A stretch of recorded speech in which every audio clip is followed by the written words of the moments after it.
Hello दोस्तों, आज हम आपके लिए लेकर आए हैं सेट 4 जो कि आपका 17 तारीख को एग्ज़ाम होना है। और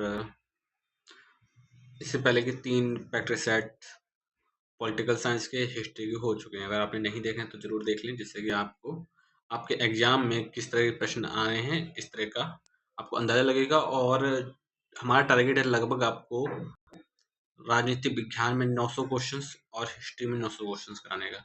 इन 900 क्वेश्चंस में से आपको उम्मीद है कि पॉलिटिकल साइंस में लगभग 50 क्वेश्चन और हिस्ट्री में भी लगभग आपको 50 क्वेश्चन आपको आपके एग्जाम पेपर में देखने को मिलेंगे। ठीक है, क्योंकि 900 क्वेश्चन काफ़ी होते हैं और 900 क्वेश्चन में वही क्वेश्चन होंगे जो कि एग्जाम की दृष्टि से महत्वपूर्ण है। तो स्टार्ट करते हैं। हमारा आज का पहला क्वेश्चन है कि मानवीय संबंधों के उस किसी भी स्थायी रूप को राजनीतिक व्यवस्था कहेंगे जिसमें महत्वपूर्ण अंगों में शक्ति, शासन अथवा सत्ता अंतर्ग्रस्त हो। तो मानवीय संबंधों के उस किसी भी स्थायी रूप को राजनीतिक संस्था कहेंगे। मतलब बात कहा गया है कि मानवीय संबंधों में एक मानवीय संबंधों में कहते हैं ना कि राजनीति बहुत होती है यहाँ पर, मतलब रिश्तों में भी राजनीति होने लगी है। तो रिश्तों में राजनीति इस तरह कहेंगे जिसमें शक्ति हो, शासन हो अथवा सत्ता अंतर्ग्रस्त हो। तो ये बात किसने कहा था? गार्डनर ने, सीले ने, रॉबर्ट डहल ने, कैटल ने। तो इस प्रश्न का right answer option number C सही हो जाएगा, रॉबर्ट डहल। रॉबर्ट डहल जो कि 1915 में पैदा हुए थे और 2014 में इनका स्वर्गवास हुआ। कब पैदा हुए थे? 1915 से 2014 तक। ठीक है, एक आधुनिक राजनीतिक सिद्धांतकार और राजनीतिक विज्ञान के अत्यंत उच्च कोटि के प्रोफेसर थे। इन्होंने लोकतंत्र के बहुलवादी सिद्धांत तथा पॉलीआर्की जैसी अवधारणाओं का प्रतिपादन किया था। इन्होंने कौन सी अवधारणाओं का प्रतिपादन किया था? एक तो किया था बहुलवादी सिद्धांत, बहुलवादी सिद्धांत,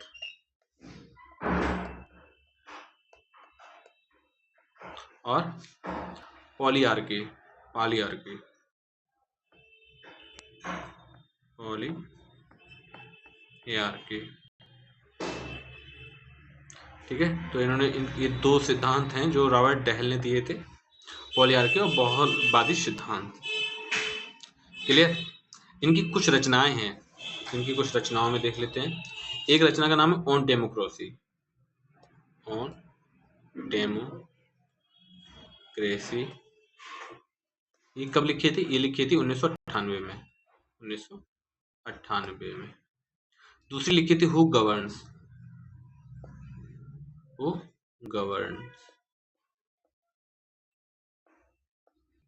ये लिखी थी 1961 में। तीसरी थी पॉलीआर्की, जो कि यही है पॉलीआर्की, पार्टिसिपेशन एंड ऑपोजिशन। ये कब लिखी गई थी? 1971 में। ठीक है, ये सिद्धांत भी था और एक इनकी पुस्तक का नाम भी था। क्लियर? तो इन्होंने ही कहा था कि मानवीय संबंधों के उस किसी भी स्थायी रूप को राजनीतिक व्यवस्था कहेंगे जिसमें महत्वपूर्ण अंगों में शक्ति, शासन अथवा सत्ता अंतर्ग्रस्त हो। ठीक है, आगे बढ़ते हैं। नेक्स्ट क्वेश्चन देखो। नेक्स्ट क्वेश्चन क्या कह रहा है कि सरकार राज्य का अव्यक्त रूप है। सरकार क्या है? राज्य का अव्यक्त रूप है। यह व्यक्ति के सामान्य उद्देश्यों की पूर्ति करता है। यह कथन किसका है? बताइए, यह कथन किसका है कि सरकार राज्य का अव्यक्त रूप है, यह व्यक्ति के सामान्य उद्देश्य की पूर्ति करता है। यह व्यक्ति के सामान्य उद्देश्य की पूर्ति करता है। सरकार राज्य का अव्यक्त रूप है, यह व्यक्ति के सामान्य उद्देश्य की पूर्ति करता है। यह कथन किसका है? गार्डन का, बेडिंगिंस का, ब्लंसली का या लीकॉक का? तो बताइए इस प्रश्न का राइट आंसर क्या होगा? इस प्रश्न का राइट आंसर को लीकॉक। ठीक है, इस प्रश्न का राइट आंसर लीकॉक होगा। गार्डनर, बेडिंगिस और ब्लंसली नहीं होंगे। अब लीकॉक के बारे में थोड़ा जान लो कि लीकॉक ने माना था कि राज्य अमूर्त है। ठीक है, लीकॉक ने क्या माना था? इनके अनुसार राज्य क्या है? अमूर्त है। ठीक है, राज्य अमूर्त है। सरकार क्या है? सरकार मूर्त है। सरकार मूर्त है, ये लीकॉक ने माना था। जो व्यक्ति के हितों की पूर्ति करता है। लीकॉक एक प्रसिद्ध कनाडियन राजनीतिक विज्ञान के और लेखक थे। इनकी प्रमुख रचनाओं में बात की जाए तो एक है एलिमेंट्स ऑफ पॉलिटिकल साइंस। इनकी कुछ रचनाओं के बारे में देख लो।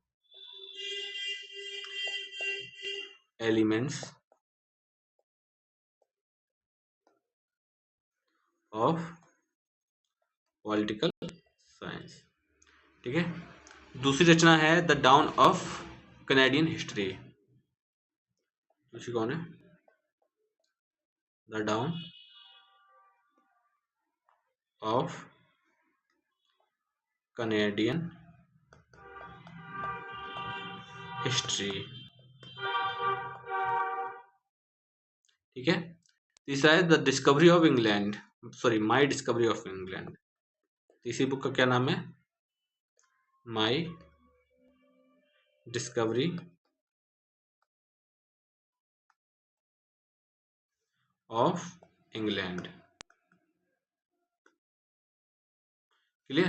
तो elements of political science, the down of Canadian history और माई डिस्कवरी ऑफ इंग्लैंड, ये तीनों ही पुस्तक लीकॉक द्वारा लिखी गई थी। इन्होंने माना था कि राज्य अमूर्त है, सरकार इसका मूर्त रूप है। जब सरकार मूर्त रूप है तो यही सरकार है जो व्यक्ति के सामान्य उद्देश्यों की पूर्ति करता है।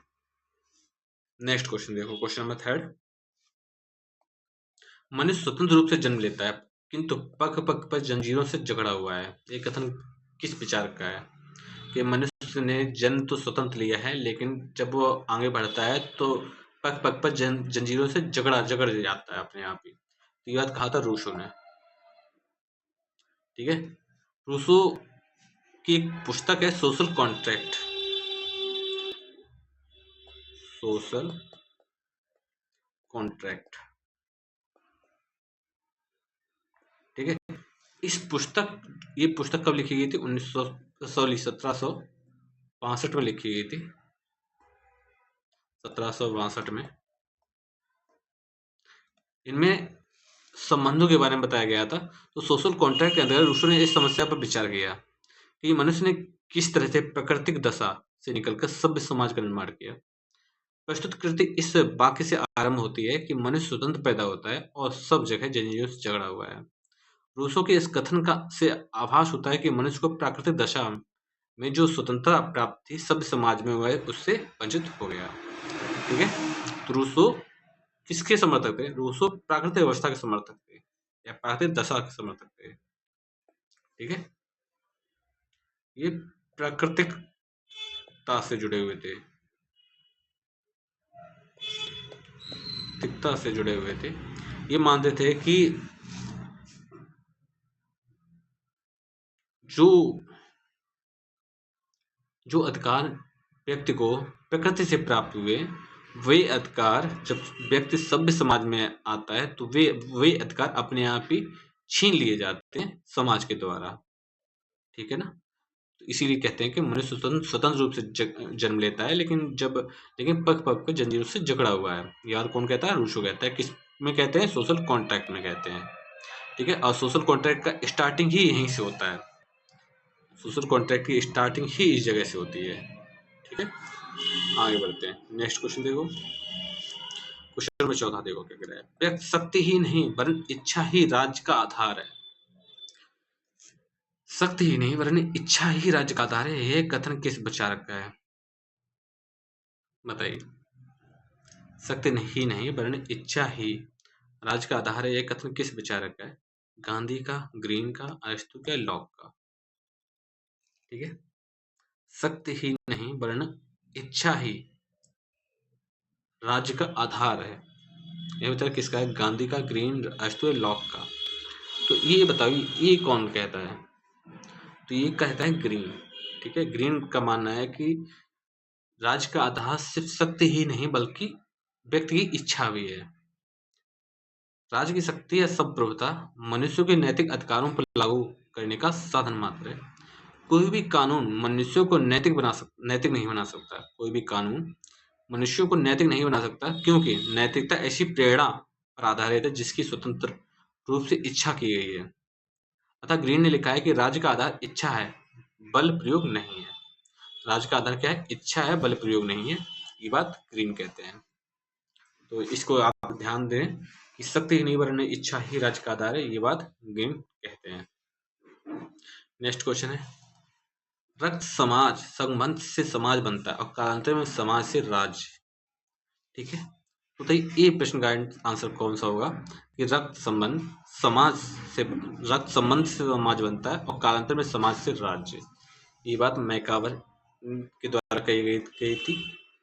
ठीक है, राज्य की उत्पत्ति के ऐतिहासिक सिद्धांत का समर्थन करते हुए मैकावर कहते हैं कि रक्त संबंधित समाज बनता है और कालांतर समाज से राज्य बना। ऐतिहासिक सिद्धांत निम्नलिखित तत्वों को राज्य के विकास में सहायक मानते हैं: स्वजन समूह, संपत्ति, रीति रिवाज, शक्ति और नागरिकता इत्यादि। ठीक है, नेक्स्ट क्वेश्चन, राज्य पृथ्वी पर ईश्वर का अवतरण है। काफी इंटरेस्टिंग है कि राज्य पृथ्वी पर ईश्वर का अवतरण है, ये कौन से विचारक थे? हेगल, लॉक, रूसो या हॉब्स? तो बताइए, उम्मीद है कि इस प्रश्न का राइट आंसर सबको पता होगा। तो हेगल है, या इनको हीगल बोला जाता है। हीगल मानते थे कि राज्य पृथ्वी पर ईश्वर का अवतरण है। हीगल एक आदर्श परंपरा का एक अत्यंत महत्वपूर्ण दार्शनिक विचारक था। इसे उग्र आदर्शवाद का जनक कहा जाता है। ठीक है, हीगल को क्या माना जाता है? उग्र आदर्शवाद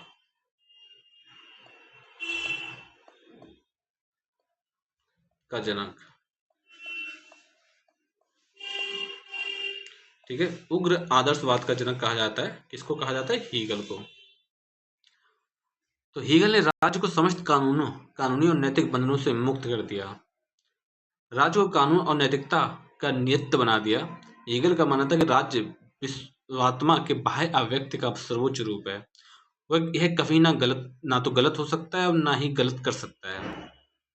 इसके आदेशों का पालन में ही व्यक्ति का कल्याण है। इसी के संदर्भ में हीगल ने राज्य को पृथ्वी पर ईश्वर का अवतार कहा है। ठीक है, यानी कि राज्य को काफी ज्यादा नोट करने वाली है कि ये राज्य को सर्वोच्च मानते थे। सर्वोच्च, ये ना ही कभी गलत हो सकता है, ठीक है, ना ही कभी किसी के बारे में गलत काम कर सकता है। ये सिर्फ और सिर्फ लोगों के कल्याण के बारे में ही वर्क करता है।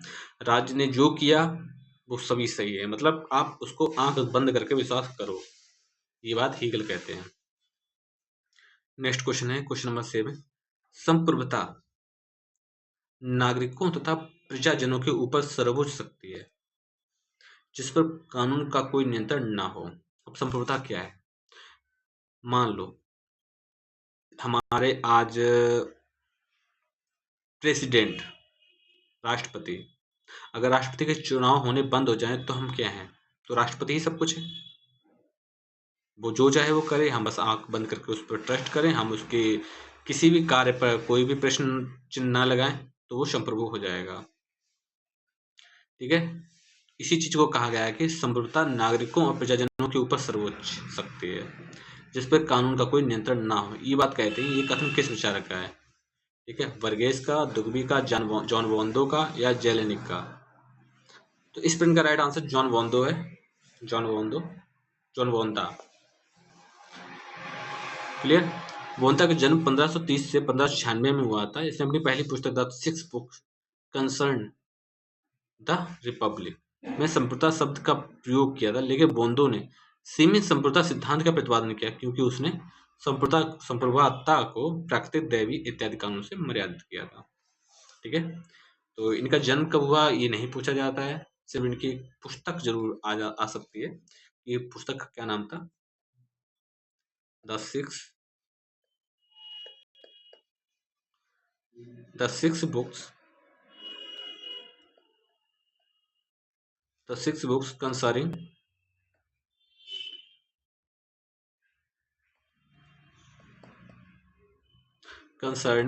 The Republic.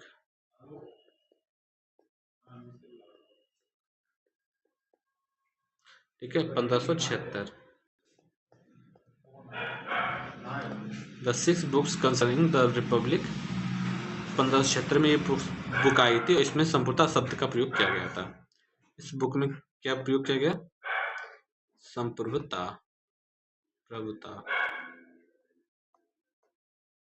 ये जो वर्ड है, ये इस ये शब्द प्रयोग में आया।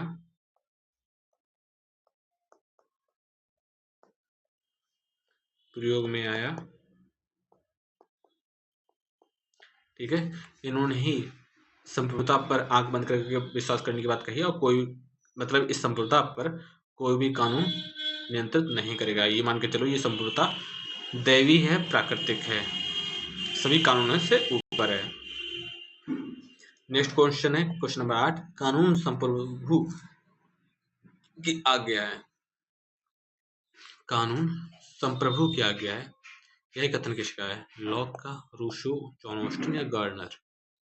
तो बताइए इस प्रश्न का राइट आंसर क्या होगा? जल्दी से कमेंट बॉक्स में कमेंट कीजिए। कानून संप्रभु की आज्ञा है, कानून संप्रभु की आज्ञा है। इस प्रश्न का राइट आंसर हो जाएगा जॉन ऑस्टिन। ठीक है, जॉन ऑस्टिन कहते हैं कानून संप्रभु की आज्ञा है।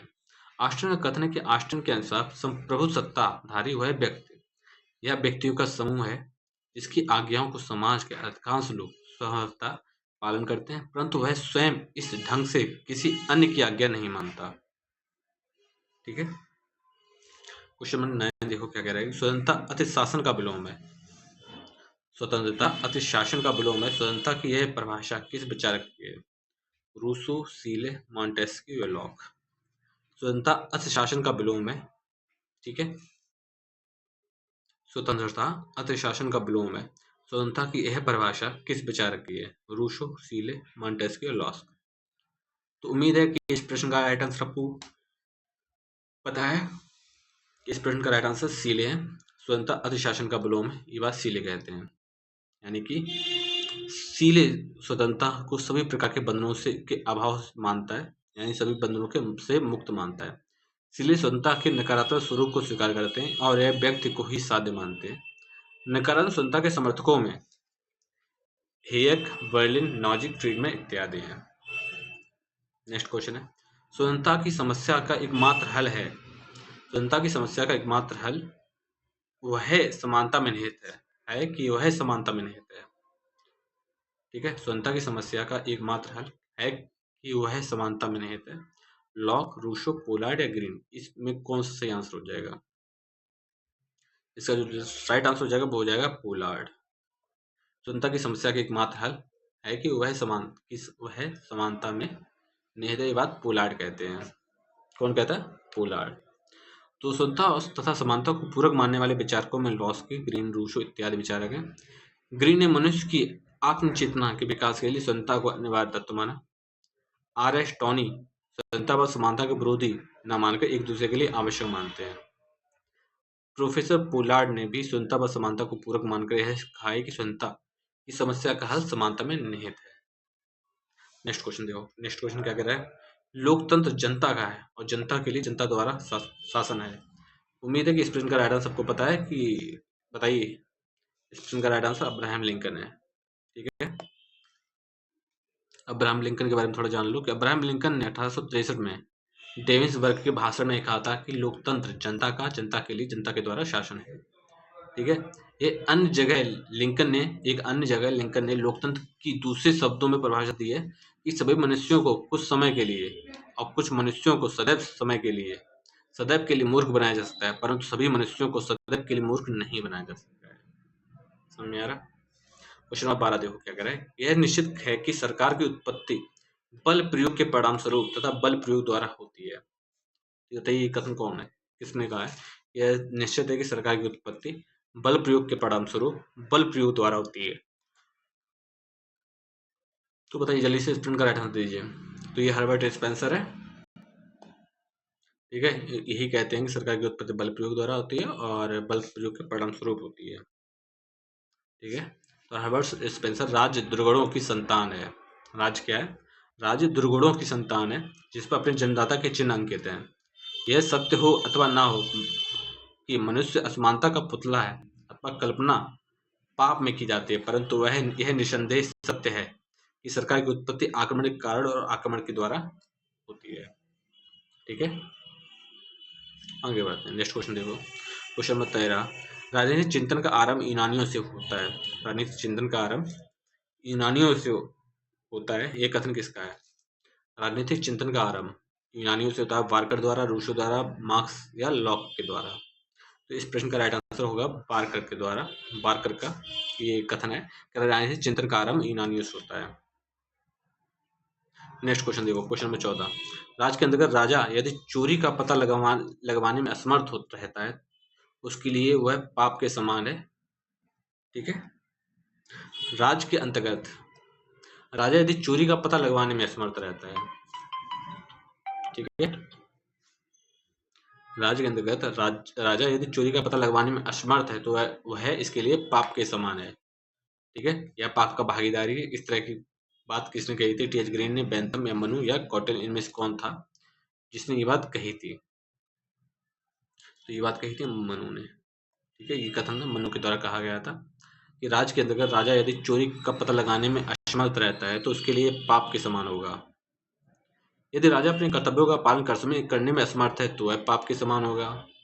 ठीक है, वह कर के रूप में प्रजा के धन धान्य का छठा भाग वसूल करने का अधिकारी ही नहीं बल्कि सबके पाप पुण्य के छठे भाग का भी अधिकारी होगा। ठीक है, यानी कि ये जो समान है, इस चीज को अगर ध्यान रखो तो ये जो पाप के समान है, अधिकारी है, ये सब चीजें अगर आपको कोई भी ऐसा कोई स्टेटमेंट मिल जाए तो आप इसको निसंकोच मनु पे टिक करके चले आएंगे। ठीक है, क्लियर? ये कुछ ट्रिक्स हैं, ट्रिक्स लिख दे रहे। ठीक है, जिसको आप ध्यान रखोगे, नोट कर ले, जिससे कि आपको ध्यान बने रहे। परमात्मा सत्य है और सत्य ही परमात्मा है, ये कथन किसका है? परमात्मा सत्य है और सत्य ही परमात्मा है, ये बात किसने कही है? कि हेमल्थ के द्वारा, गांधी द्वारा, मिल या बेंथम के द्वारा। कि परमात्मा ही सत्य है और सत्य ही परमात्मा है, ये बात गांधी जी कहते हैं। गांधी के अनुसार सत्य ही ईश्वर है, सत्यम शिवम सुंदरम समझते हो आप।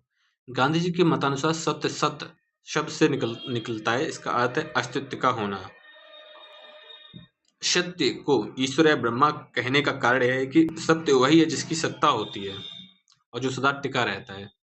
ब्रह्मा या परमात्मा की सत्ता तीनों कालों में बनी रहती है। गांधी जी अपने जीवन के का घोष सत्य की शोध करना चाहते थे, इसलिए उन्होंने अपनी एक पुस्तक लिखी थी, माय एक्सपेरिमेंट विद ट्रुथ। सत्य पर एक्सपेरिमेंट करना चाहते थे वो, सत्य पर शोध। ठीक है, संविधान राज्य के कार्य और नागरिकों के अधिकार निश्चित करता है। संविधान क्या करता है? राज्य के कार्य निश्चित करता है और नागरिकों के अधिकार निश्चित करता है। तो अरिस्टो, प्लेटो, गेटे या जेम्स मिल, तो ये बात किसने कही थी? ठीक है, संविधान राज्य के कार्य तथा नागरिकों के अधिकार निश्चित करता है, ये बात कहते हैं अरिस्टो जी। ठीक है, संविधान के लिए अरिस्टो द्वारा प्रयोग शब्द पॉलिटिया, जिसका अर्थ होता है रूपांतरण, यानी कॉन्स्टिट्यूशन होता है। अरिस्टो पॉलिटिया शब्द की व्याख्या बहुत व्याप्त अर्थों में करते हैं। अरिस्टो का कहना है कि संविधान राज्य के पदों की वह व्यवस्था है जिसमें यह निर्धारित किया जाता है कि राज्य का कैसा कार्य होना चाहिए, नागरिकों के लिए कैसे अधिकार होने चाहिए एवं राज्य का विशेष एवं सर्वोच्च पद किसे मिलना चाहिए, यह संविधान द्वारा सुनिश्चित किया जाएगा। नेक्स्ट क्वेश्चन है क्वेश्चन नंबर 17। लिखित अथवा अलिखित संविधान में भेद मात्रा का है, गुण का नहीं। ठीक है ना, जैसे कि हमारा भारत का जो संविधान है वो लिखित है। ठीक है, इंग्लैंड का जो संविधान है वो अलिखित है, यूएसए का संविधान भी लिखित है। तो कुछ पुरानी परंपराओं के आधार पर चलता है, कुछ लिखा हुआ दस्तावेज होता है जिसके आधार पर चलता है। तो यही पूछा गया है कि लिखित अथवा लिखित संविधान में भेद सिर्फ इतना है, भेद सिर्फ मात्रा का है, गुण का नहीं। ठीक है, तो ये बात कहते हैं गार्नर। कौन कहते हैं? गार्नर।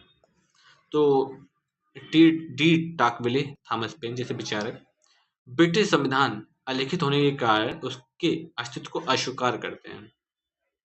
वहीं गार्नर का मानना है कि संविधान का लिखा होना या बिना लिखा होना ये इम्पोर्टेंट नहीं है, उसमें जो इम्पोर्टेंट है वो उसकी क्वालिटी। ठीक है, वहीं गार्नर, ठीक है, संविधान ना तो पूर्णतः लिखित होता है ना ही पूर्णतः अलिखित होता है, दोनों संविधान में केवल मात्रा का भेद होता है, गुण का नहीं। ब्रिटिश संविधान के अस्तित्व को स्वीकार करने वाले विचारकों का मानना है कि जब लिखित एवं अलिखित संविधान का भेद ही वैज्ञानिक और वास्तविक नहीं है तो तो इस आधार पर ब्रिटिश संविधान के अस्तित्व को कैसे अस्वीकार किया जा सकता है? नेक्स्ट क्वेश्चन है, क्वेश्चन नंबर 18 देखो, यूनेस्को के राजनीतिक विज्ञान का क्षेत्र कब निर्धारित किया गया? तो यूनेस्को के राजनीतिक विज्ञान का क्षेत्र कब निर्धारित किया गया? 1948 में निर्धारित किया गया था। ठीक है, यूएन द्वारा, संयुक्त राष्ट्र संघ के द्वारा, सितंबर 1948 में। विश्व के प्रमुख राजनीतिक शास्त्रियों, ठीक है, का सम्मेलन आयोजित किया गया था, जिसमें परंपरागत राजनीति विज्ञान के क्षेत्र के अंतर्गत निम्नलिखित अध्ययन विषय शामिल किए जाने का निर्णय लिया गया: राजनीतिक की सिद्धांत, राजनीतिक संस्थाएं, राजनीतिक दल, समूह एवं लोकमत तथा अंतर्राष्ट्रीय संबंध। नेक्स्ट क्वेश्चन है, क्वेश्चन नंबर 19, राज्य का सबसे महत्वपूर्ण तत्व क्या है? सरकार, भूमि, जनसंख्या या संप्रभुता? तो बताइए, राज्य का सबसे बड़ा महत्वपूर्ण तत्व क्या है? तो राज्य का सबसे महत्वपूर्ण तत्व है संप्रभुता। ठीक है, संप्रभुता का सबसे महत्वपूर्ण तत्व राज्य, वैसे राज्य का महत्वपूर्ण तत्व संप्रभुता है। क्वेश्चन नंबर 20 देखो क्या है, निम्नलिखित में कौन सा विद्वान निश्चित भूभाग को राज्य का अनिवार्य तत्व नहीं मानता है? तो कौन सा है जो राज्य को, ठीक है, जो निश्चित भूभाग को राज्य का अनिवार्य तत्व नहीं मानता है? कौन व्यक्ति है? लास्की, गार्नर, गैटेल या सीले? तो बताइए इसका राइट आंसर क्या होगा?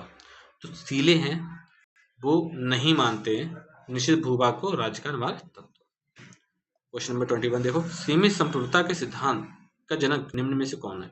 उम्मीद है कि अभी जल्दी से हम पढ़ के आए हैं, लॉक, रूसो, स्पेंसर, गार्डनर में सीमित संप्रभुता के सिद्धांत का जनक इसको कहा जाता है। उम्मीद है कि इस प्रश्न का राइट आंसर जल्दी से आप दो लोग दोगे, बिल्कुल भी समय नहीं लगाओगे।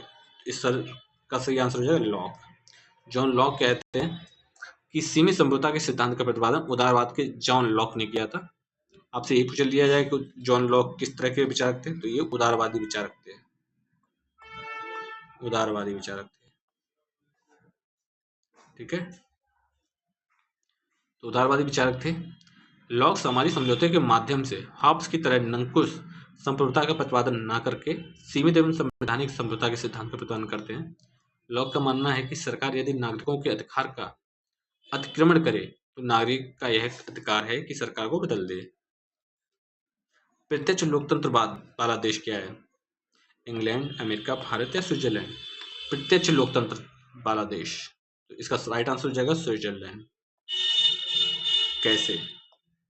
तो स्विट्जरलैंड प्रत्यक्ष प्रजातंत्र वाला देश है, जहां जनता प्रत्यक्ष तौर पर शासन के कार्यों में भाग लेती है, नीति निर्धारण का कार्य करती है, कानून बनाती है तथा प्रशासनिक अधिकारियों पर नियंत्रण रखती है। प्रत्यक्ष प्रजातंत्र में जनमत संग्रह, प्रत्यायन, आरंभिक लोकसभा इत्यादि उपकरणों का प्रयोग किया जाता है।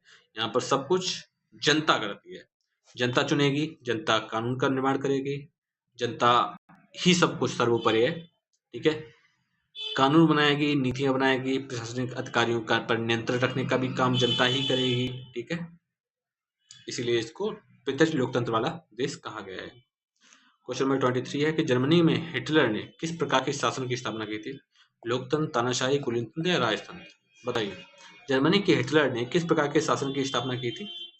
तो जर्मनी के जो हिटलर थे उन्होंने तानाशाही स्थापित की, तभी तो जर्मनी हिटलर को तानाशाह बोला जाता था।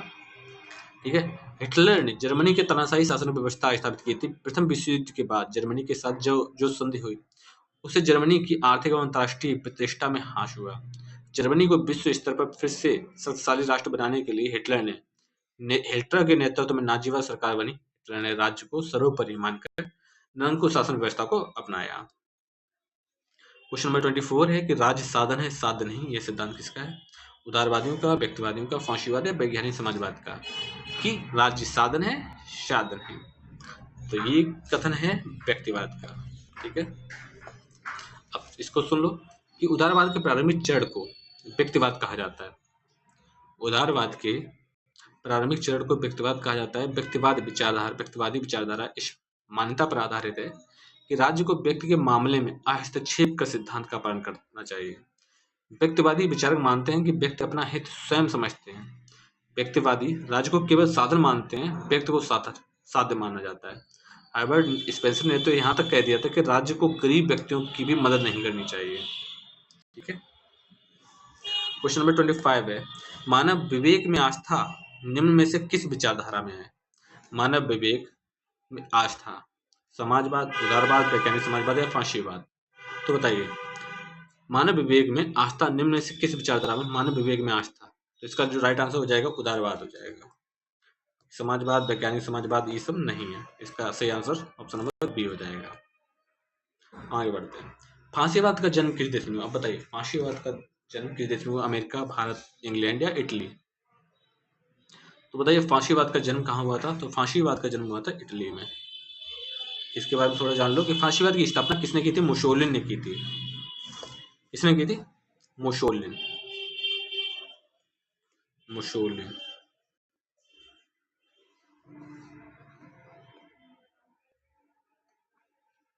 इटली में की थी। यह भी जर्मनी की तरह ही तानाशाही शासन व्यवस्था पर आधारित थी। अन्य तथ्यों की बात की जाए तो राज्य ही सब कुछ है, राज्य के बाहर और राज्य के बिना कुछ भी नहीं। मेरा कार्यक्रम कार्य है, बात नहीं। जिस प्रकार औरत के लिए मातृत्व आवश्यक है, उसी प्रकार राज्य के लिए युद्ध। ठीक है ना? कितनी बड़ी बात की थी। जिस प्रकार औरत के लिए मातृत्व आवश्यक है, उसी के लिए राज्य के लिए युद्ध आवश्यक है। ये बात मुसोलिनी ने कही थी। तो फांसीवाद के जो जनक हैं वो इटली है, और इटली में मुसोलिनी का ये काम था। क्वेश्चन नंबर 27 है कि अंतर्राष्ट्रीय का विरोध किया व्यक्तिवादियों ने, उदारवादियों ने, फांसीवाद या गांधीवाद ने? बताइए। जो अंतर्राष्ट्रीय का विरोध फांसीवाद ने किया था। सर्वसत्ताधिकारी विचारधारा यानी फांसीवाद, नाजीवाद मानव जीवन के प्रत्येक पहलू यानी सामाजिक, आर्थिक, धार्मिक पर नियंत्रण करना चाहते थे। इसमें व्यक्ति के अधिकार, स्वतंत्रता, विवेकशीलता का कोई मायने नहीं रखती थी। इसमें संपूर्ण अधिकार राज्य के होते थे। फांसीवाद अंतर्राष्ट्रीयवाद के घोर विरोधी थे, राष्ट्रीयता का कट्टर समर्थक थे। इसका आधार है कि राष्ट्रीय सर्वोच्चता है। यह अंतर्राष्ट्रीयवाद को कायरों का मानसिक गल्प यानी मिथ्या प्रलाप या गप मानते हैं। द्वंद्वात्मक भौतिकवाद का सिद्धांत बताइए। द्वंद्वात्मक भौतिकवाद का सिद्धांत निम्न में से किसका है? वैज्ञानिक समाजवाद का, उदारवाद का, फांसीवाद या व्यक्तिवाद का? तो द्वंद्वात्मक भौतिकवाद का सिद्धांत निम्न में से किसका है? तो इसका जो राइट आंसर हो जाएगा ऑप्शन नंबर ए हो जाएगा, वैज्ञानिक समाजवाद। द्वंद्वात्मक भौतिकवाद का सिद्धांत किसका है? वैज्ञानिक समाजवाद का है। Next question, question number 29। राजनीतिक विज्ञान को स्वतंत्र विज्ञान का रूप में निम्न में से किस प्रचारक ने दिया? राजनीतिक विज्ञान को स्वतंत्र विज्ञान का रूप, ठीक है। राजनीतिक विज्ञान को स्वतंत्र विज्ञान के रूप में किस? प्लेटो ने, मार्क्स ने, हेगल ने, अरस्तू ने? तो राजनीतिक विज्ञान स्वतंत्र विज्ञान है, ये बात किसने कही थी? ये बात अरस्तू ने कही थी। सभी विज्ञानों से अलग है। सामान्य इच्छा का सिद्धांत किसने प्रतिपादित किया? बताइए। सामान्य इच्छा का सिद्धांत किसने प्रतिपादित किया? काफी ज्यादा इंपॉर्टेंट है, अभी आ चुका है। ये बात कही थी रूसो ने। क्वेश्चन नंबर 31, अधिकतम व्यक्तियों का अधिकतम सुख, अधिकतम व्यक्तियों का अधिकतम सुख के सिद्धांत का प्रतिपादन किसने किया था? कही था बेंथम ने। अधिकतम व्यक्तियों का अधिकतम सुख सिद्धांत का प्रतिपादन बेंथम ने किया था। यह सिद्धांत बेंथम के उपयुक्ततावाद का आधारभूत सिद्धांत है, जिसका अभिप्राय राज्य को केवल वही कार्य करने चाहिए जिससे अधिकतम व्यक्तियों के अधिकतम सुख की प्राप्ति हो। बेंथम ने नैतिकता की परंपरागत धारणा का खंडन किया कर सुखवाद के सिद्धांत का प्रतिपादन किया। ठीक है, तो इन्होंने सुखवाद पर ज्यादा फोकस किया। सुखवाद, ठीक है। तो ये ट्रिक है, लिख लो। जहां भी सुख की बात आ जाएगी वहां पर बेंथम आपको दिखाई देगी। अतिरिक्त मूल्य का सिद्धांत किसने प्रतिपादित किया? कार्ल मार्क्स ने, प्लेटो, मिल या बेंथम? तो अतिरिक्त मूल्य का जो सिद्धांत है वही कार्ल मार्क्स की देन है। ठीक है, अतिरिक्त मूल्य का सिद्धांत कार्ल मार्क्स ने प्रतिपादित किया था। इस सिद्धांत के अंतर्गत मार्क्स ने बताया कि किसी भी वस्तु के उत्पादन में लगा कुल खर्च और बाजार में जितने दामों पर बेचा जाता है, इन दोनों के बीच का अंतर ही अतिरिक्त मूल्य है, जिसे पूंजीपतियों द्वारा रख लिया जाता है। मार्क्स का कहना है कि यह मूल्य मजदूर के श्रम का फल है, उसे मजदूर को देना चाहिए। ठीक है, इनके आधार पर कौन कौन से? बल संग्रह का सिद्धांत है, इतिहास का भौतिकवाद व्याख्या है, द्वंद्वात्मक भौतिकवाद इत्यादि।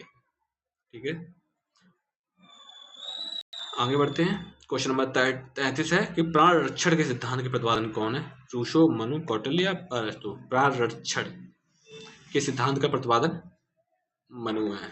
ठीक है, प्राणरक्षण के सिद्धांत के प्रतिपादन आचार्य मनु है। आचार्य मनु ने राजा के दैवत्व की स्थिति प्रदान करते हुए उनका मानना था कि राजा कभी गलत नहीं कर सकता, इसलिए मनु राजा के वध या उसके प्रति विद्रोह की आज्ञा नहीं देते। आचार्य मनु कहते हैं कि विष्णु राजा का अपमान मतलब विष्णु का अपमान है। क्वेश्चन नंबर 34 है कि साम्राज्यवाद पूंजी का अंतिम चरण है। साम्राज्यवाद पूंजी का अंतिम चरण है, यह कथन किसका है? साम्राज्यवाद पूंजी का अंतिम चरण है, मुसोलिनी, हिटलर, लेनिन या स्टालिन? तो बताइए, साम्राज्यवाद पूंजी का अंतिम चरण है, ये बात किसने कही थी? तो ये है लेनिन। लेनिन का जन्म हुआ था 1870 से 1924 में इनको स्वर्गवास मिला और ये प्रथम व्यक्ति थे जिसने मार्क्स के दर्शन के व्यवहारिकता को धरातल पर चरितार्थ करने हेतु सोवियत संघ के रूप में विश्व के प्रथम साम्यवादी राज्य की स्थापना किया। लेनिन ने अपनी पुस्तक the imperialism the highest stage of capitalism के साम्राज्यवाद पर तीव्र प्रहार करते हुए साम्राज्यवाद को पूंजीवाद की अंतिम अवस्था कहा। राज्य का आवश्यक बुराई है, बताओ एक बात किसने कही थी? समाजवादियों ने, साम्यवादियों ने, लोकतंत्र समाजवादियों ने या व्यक्तिवादियों ने? राज्य एक सामाजिक बुराई है, तो ये बात कही थी व्यक्तिवादियों ने। राज्य क्या है? एक सामाजिक बुराई। राज्य एक सामाजिक बुराई मानते हुए आप मानते हैं आवश्यक बुराई मानते हैं। आवश्यक इसलिए है क्योंकि राज्य के विकास में सहायक है, जबकि बुराई इसलिए है यह व्यक्तियों की स्वतंत्रता में बाधक होती है। ठीक है। वैज्ञानिक समाजवाद के जनक कौन है? बताइए, वैज्ञानिक समाजवाद के जनक कौन है? Spencer, James Mill, Karl Marx या लूथर? तो इसका जो राइट आंसर हो जाएगा कार्ल मार्क्स। वैज्ञानिक समाजवाद के जनक कार्ल मार्क्स। कार्ल मार्क्स क्यों वैज्ञानिक समाजवाद का प्रणेता माना जाता है? मार्क्स ने यद्यपि कभी भी वैज्ञानिक समाजवाद शब्द का प्रयोग नहीं किया, किंतु उन्होंने यूटोपियन समाजवाद की आलोचना की। फ्रेडरिक एंगल्स ने कार्ल मार्क्स द्वारा प्रतिपादित सामाजिक, आर्थिक, राजनीतिक सिद्धांत को वैज्ञानिक समाजवाद के नाम दिया। कल ही हमने इसको देखा था, सप्तांग सिद्धांत। तो सप्तांग सिद्धांत का प्रतिपादन किसने किया था? रूसो, मनु, कौटिल्य या गांधी? तो बताइए, इस सप्तांग सिद्धांत का प्रतिपादन किसने किया था? तो बताइए, सप्तांग सिद्धांत का प्रतिपादन किया था मनु ने।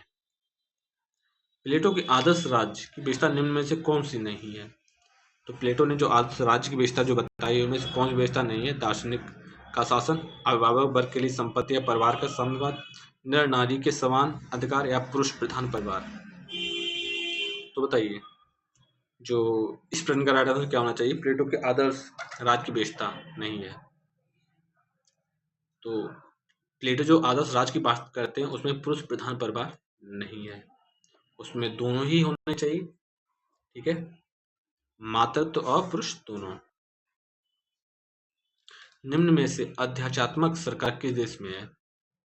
भारत में, संयुक्त राज्य अमेरिका में, ब्रिटेन में और फ्रांस में? तो जहां पर अध्यात्मात्मक सरकार है, बताइए इस प्रश्न का राइट आंसर क्या हो जाएगा? जल्दी से इस प्रश्न का राइट आंसर बताइए। इस प्रश्न का राइट आंसर हो जाएगा यूएसए में। यूएसए में जो चुनाव होते हैं, ठीक है, वहां पर अध्यात्मात्मक शासन प्रणाली है। इस शासन प्रणाली के अंतर्गत शासन को तीनों अंग, कार्यपालिका, व्यवस्थापिका, न्यायपालिका के बीच शक्तियों को स्पष्ट विभाजन होता है और हर अंग एक दूसरे से स्वतंत्र होता है। यह शासन प्रणाली शक्ति पृथक्करण के सिद्धांत पर आधारित है, जिसका प्रतिपादन मॉन्टेस्क्यू ने किया था। यानी कि जो संयुक्त राज्य अमेरिका की जो शासन प्रणाली है, ये जो शासन प्रणाली 3 टाइप से डिवाइड है और ये तीनों टाइप किसने बताए थे? मॉन्टेस्क्यू ने। ठीक है,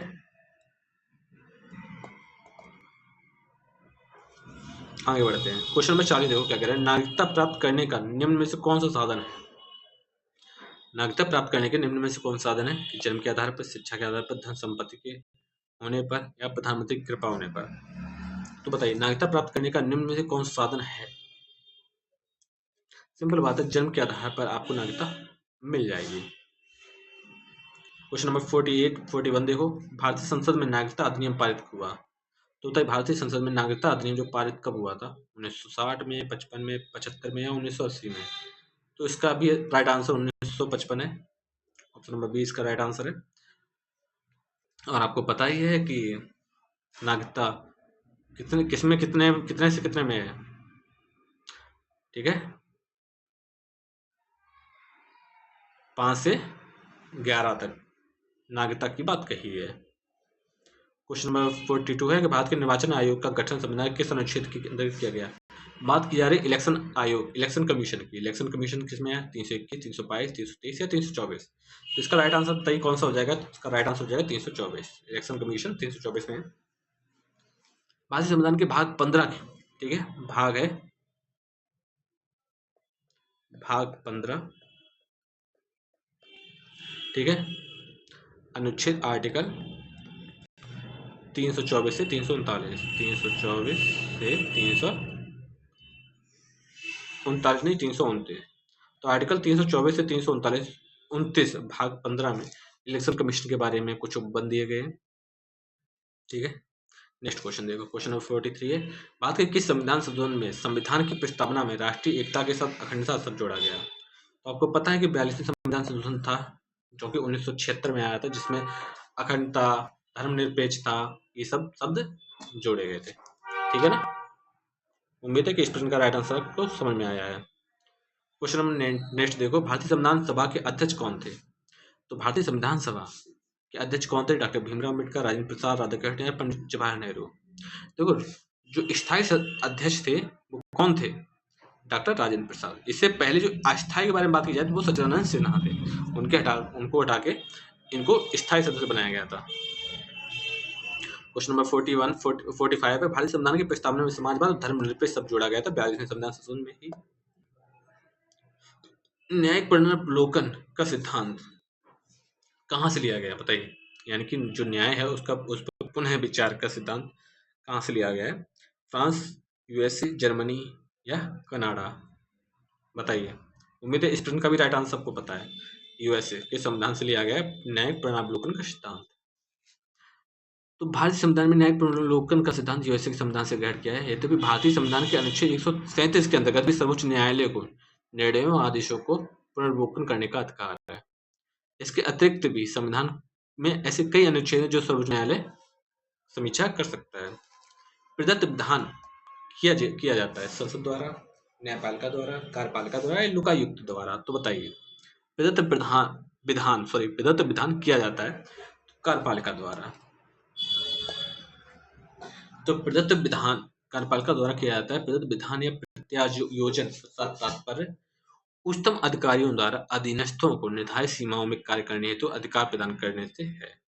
दूसरे शब्दों में बात की जाए तो प्रत्योजन एक प्रक्रिया है जिसमें कार्यभार को कम करने के लिए अन्य व्यक्तियों को अपने कार्य का कुछ भाग आवश्यक अधिकारों से सौंपना प्रत्यायोजन कहलाता है, ठीक है। तो आप इसको इस तरह से याद रखोगे कि अतिरिक्त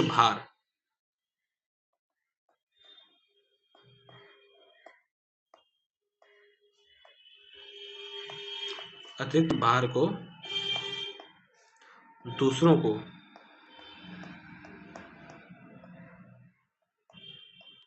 अधिकारों सहित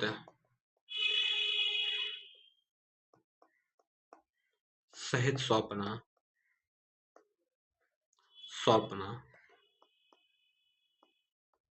ठीक है। दो सदनों व्यवस्था वाला देश कौन सा है? यानी जिसमें 2 सदन है? भारत, चीन, पुर्तगाल या टर्की। तो बताइए इसका कौन सा सही आंसर सही है? तो 2 सदन लोकसभा और राज्यसभा भारत में ही है, कहीं और जाने की जरूरत ही नहीं है। क्वेश्चन नंबर 49 है कि भारत में कौन सी विधि राज्यसभा के चुनाव में प्रयुक्त होती है। बताइए, राज्यसभा के चुनाव में कौन सी विधि? देखो, लोकसभा क्या है? लोकसभा लोगों की सभा है, यानी कि लोग वोट देते हैं, ठीक है। जो कैसा होता है? जो प्रत्यक्ष होता है, ठीक है। लेकिन जब राज्यसभा के बारे में बात आती है तो वो अप्रत्यक्ष होता है, ठीक है। नेक्स्ट क्वेश्चन है कि निम्न में संघीय शासन की क्या व्यवस्था है? संघीय शासन, देखो, इकहरी नागरिकता, एक सदनीय विधायिका, अलिखित संविधान या केंद्र तथा इकाई के बीच शक्तियों का विभाजन।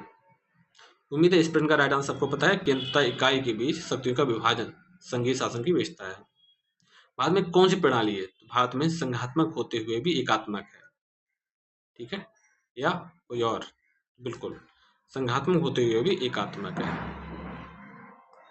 यानी कि यहाँ पे राज्य और केंद्र में शक्तियां विभाजित हैं, लेकिन जब कभी कॉन्फ्लिक्ट आएगा राज्य और केंद्र में तो केंद्र ही सर्वमान्य होगा।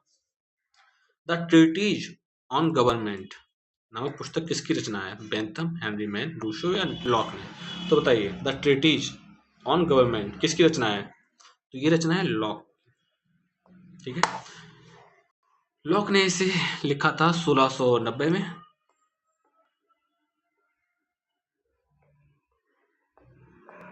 ठीक है, 1690 में लिखा था और इन्होंने दैवी अधिकारों के सिद्धांत का खंडन किया था। सोशल कॉन्ट्रैक्ट रूसो की है। रिपब्लिक किसकी है? प्लेटो की है। विधि शास्त्र का व्याख्यान नामक पुस्तक का लेखक का नाम क्या है? विधि शास्त्र का व्याख्यान। तो बताइए, विधि शास्त्र का व्याख्यान किसकी देन है? तो ये जॉन ऑस्टिन की।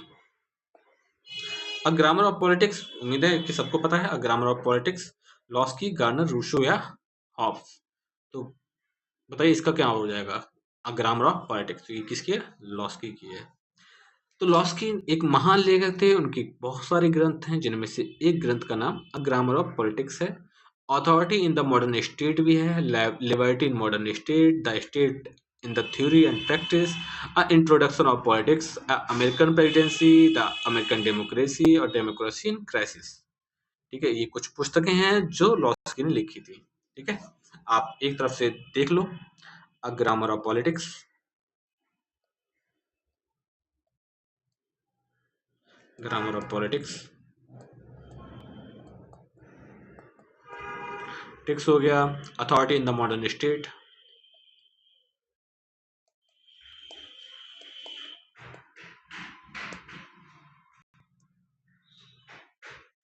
State, liberty in the modern state,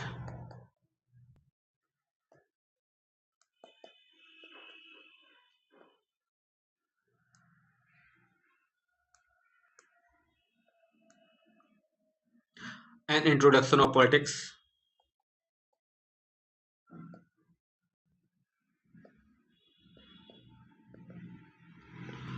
politics, और द अमेरिकन प्रेसिडेंसी या डेमोक्रेसी इन क्राइसिस।